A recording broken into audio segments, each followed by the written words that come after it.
Печать имеется ИНН за номером. Гербовая печать.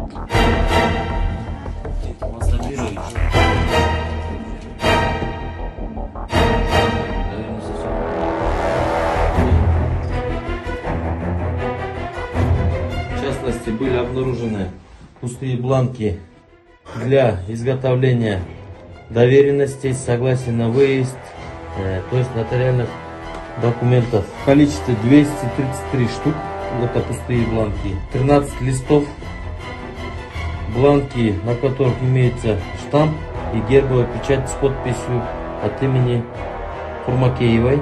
На обратной стороне каждого листа имеется печать, копия, 13 штук. Один лист пустой с гербовой печатью. Бланк доверенности с оттиском гербовой печати от имени Байзахова Дианы Тунгучпаевны на 9 листах, 9 штук. От имени Галии Муратовны 8 штук. Паспорт